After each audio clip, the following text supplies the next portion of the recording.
Good morning, students.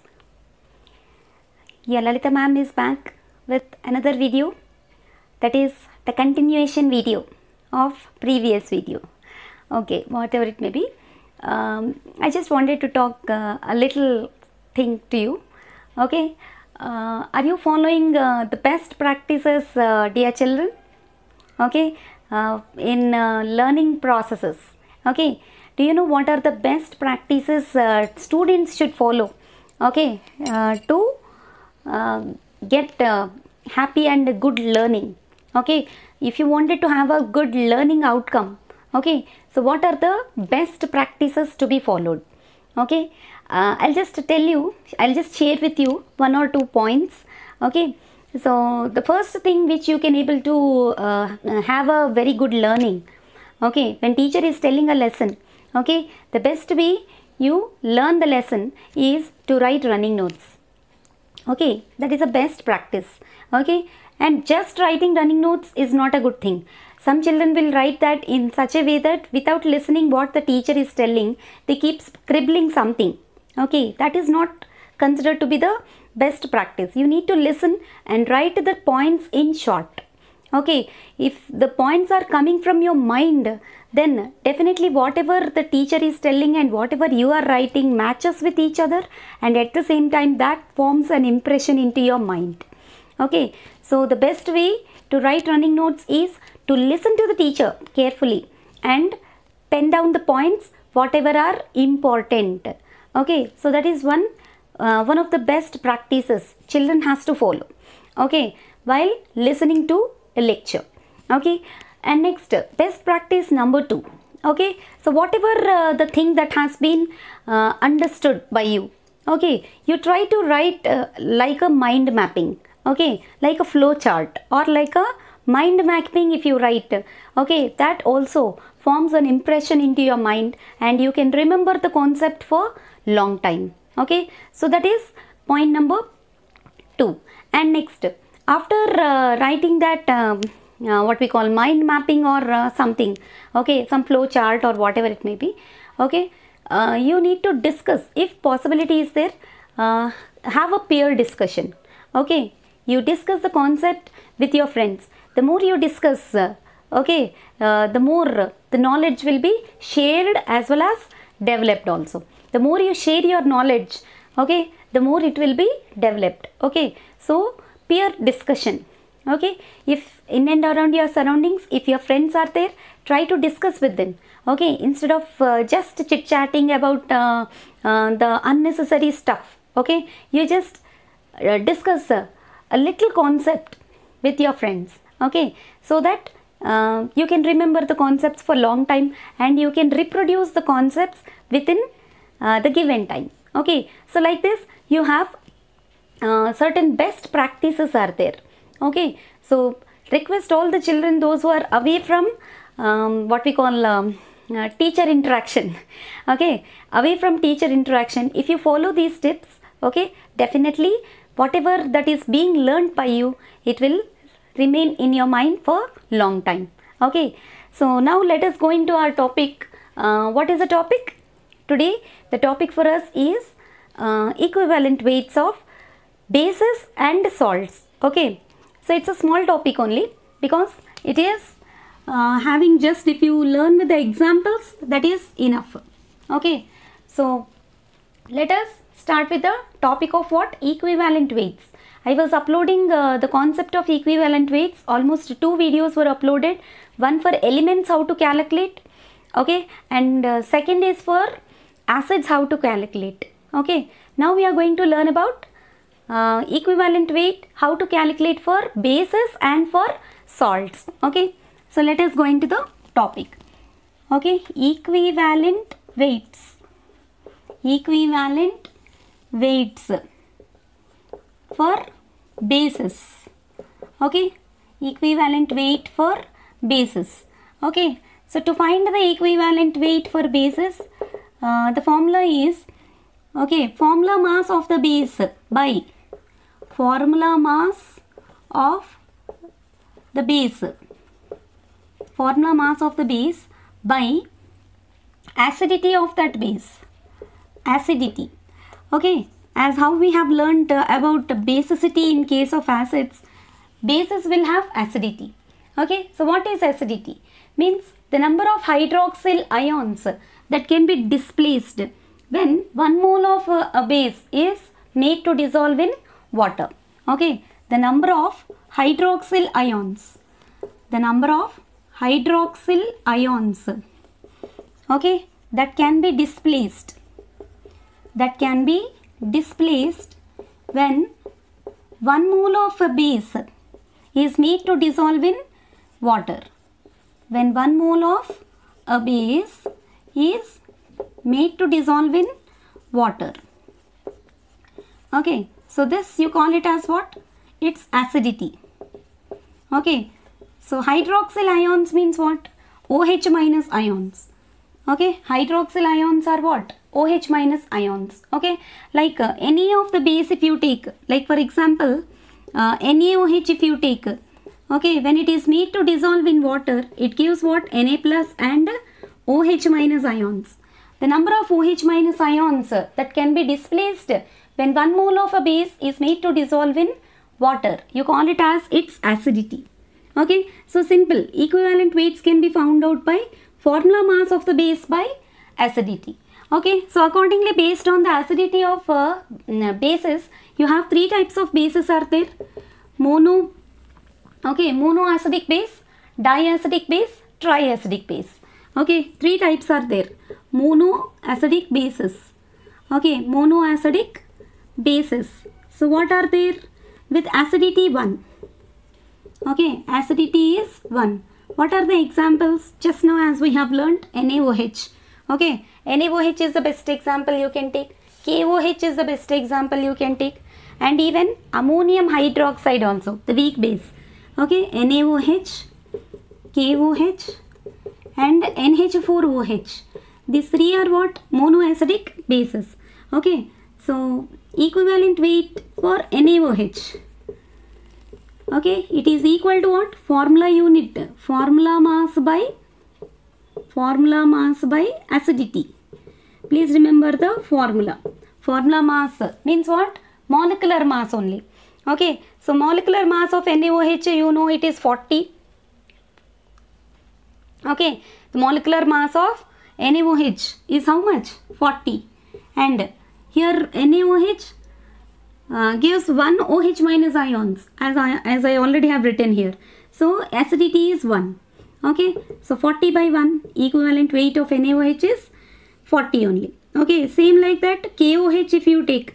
What is the equivalent weight of KOH? Molecular weight, formula weight is how much? Formula weight, potassium 39, oxygen 16 and hydrogen 1. Okay, 40 plus 16, it will be equal to what? 56. Okay, so equivalent weight is equal to what? 56 by 1, which is equal to 56 only. And then if you take ammonium hydroxide, NH4OH. Okay, so what is NH4OH? A weakest base. Okay, so for this, nitrogen is 14, hydrogen 5 hydrogens are there, 14 plus 5, 19 and oxygen is 16. So how much you will be getting? 19 plus 16. It will be almost equal to I think 35. Okay, so 35 by 1 equivalent weight. So that is equal to 35 only. So for monoacidic bases, okay, so these 3 are the examples. Now let us go for 1 or 2 examples of diacidic bases. Okay, diacidic bases means what? Where acidity is equal to 2. Okay, if acidity is equal to 2, you call them as what? Diacidic bases.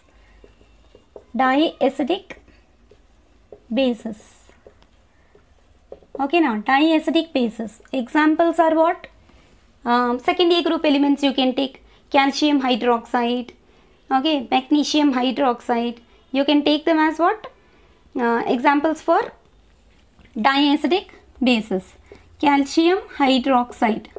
Okay, and FeOH twice also you can take. MgOH taken twice also you can take. Okay, so let us see. Equivalent weight is how much? By 2. Here acidity is 2.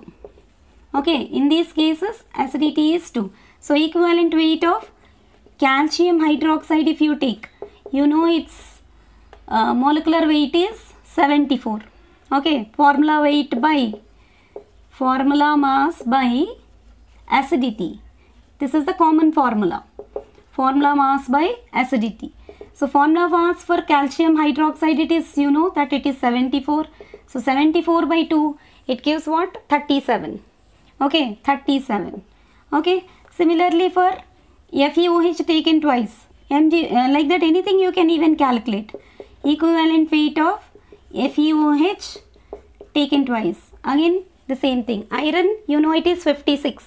Okay, 56. And oxygens 2 are there. 16 2s are 32 plus 2. 56 plus 34. Almost you will be getting around 90. Isn't it? 90.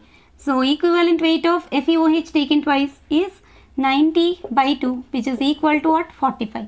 So in this way you can even calculate the acidity as well as what we call equivalent weights can be calculated like this. If 2 OH minus ions can be replaceable, then acidity will be 2.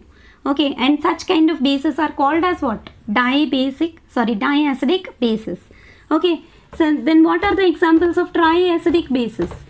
Okay, what are the examples of triacidic bases? You can take the example of aluminum hydroxide, third A group element, and iron can exhibit variable valency also. So it can form even FeOH taken thrice also. Okay, so third type are what? Triacidic bases. Triacidic bases. So what are the examples? Triacidic bases means what? Acidity is equal to 3. That means the number of OH minus ions that can be replaceable when 1 mole of that substance is made to dissolve in water. Okay, you call it as its acidity.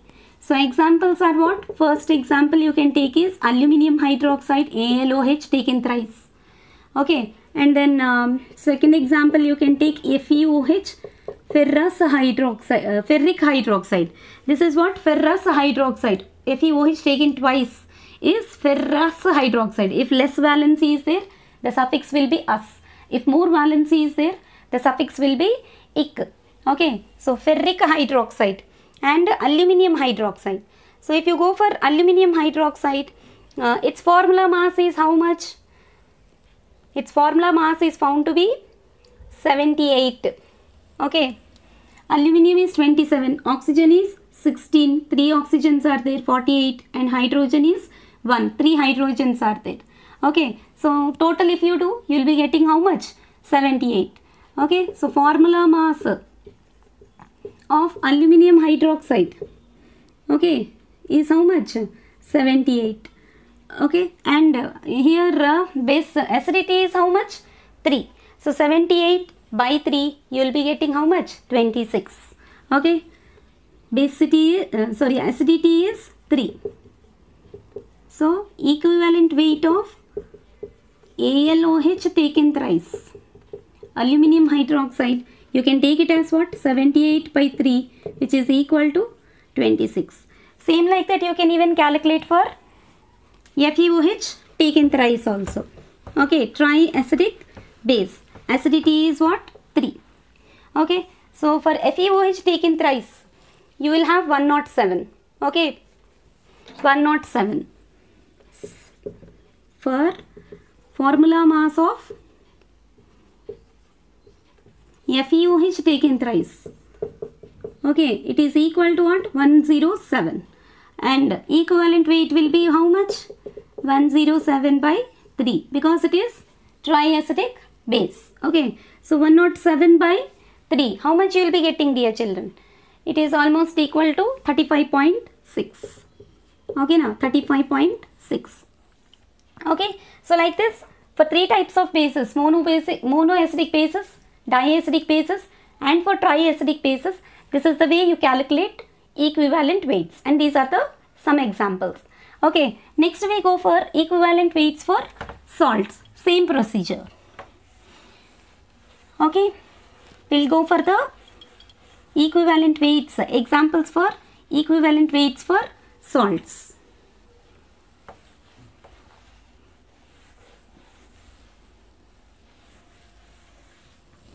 Okay, equivalent weights for salts. Okay, salts are the substances which don't have H plus and OH minus ions. You know that. Okay, then what will be the parameter which you will take for finding the equivalent weights of salts? Means salts give certain cations and anions when they are dissolved in water. Okay, so the number of positively charged cations or the number of negatively charged anions that can be displaced when 1 mole of a salt is made to dissolve in water, that gives you the equivalent weight. Okay, so equivalent weight for salts is given by the formula molecular weight of the salt by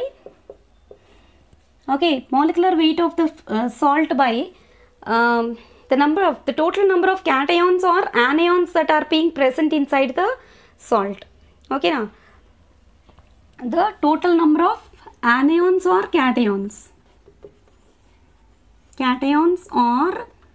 or total charge on cations or anions you can take here to get the equivalent weight for salts. Okay, let us see some examples. We have so many salts like NaCl, okay, MgCl2, CaCl2, so many types of salts are there.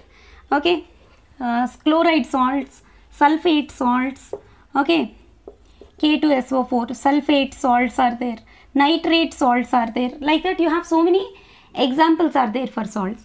So let us learn some examples. First, if you take NaCl, okay, molecular weight of NaCl, do you remember 40, sodium 23 and chlorine is 35.5. So total it is how much? 58.5. Here NaCl dissociates into what? Na plus and Cl minus. So charge on each ion is 1. Okay, total charge on each ion, either cation or anion you can take. Total charge on either cation or anion is how much? It is 1. Okay, so therefore equivalent weight is equal to how much? 58.5 by 1, which is equal to what? 58.5 only. Okay, so now if you go for MgCl2, okay, MgCl2, its molecular weight is 95.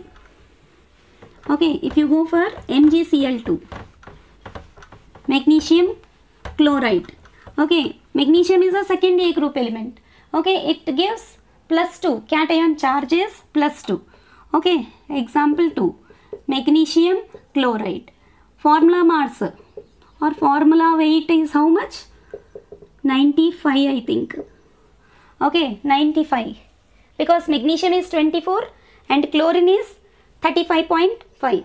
Okay, and magnesium dissociates into Mg2 plus and Cl2Cl minus ions. Mg plus 2 plus 2Cl minus. Okay, so equivalent weight is equal to what? 95 by 2. Charge on either cation or anion. Total charge on either cation or anion you can take here. So here the total charge is 2. So 95 by 2, how much you will be getting? Okay, 95 by 2 almost equal to 47.5. Okay, now 47.5. Okay, next you can do same like this for K2SO4, suppose potassium sulfate. Okay, so what will be the formula mass for potassium sulfate? Okay, 174.2. Formula weight is 174. Okay, and here K2SO4 dissociates into what? 2K plus and SO4 2 minus. Okay, now 2K plus and SO4 2 minus. So equivalent weight is how much? 174 by 2, which is almost equal to 87.5. Okay, so you can take any other examples also. Suppose if you take calcium phosphate, Ca3PO4 taken twice. Okay, so formula mass is how much?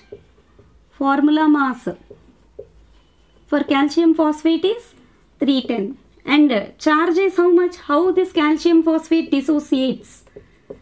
Okay, 3Ca2 plus. Dissociation will be like 3Ca2 plus 2PO4 3 minus.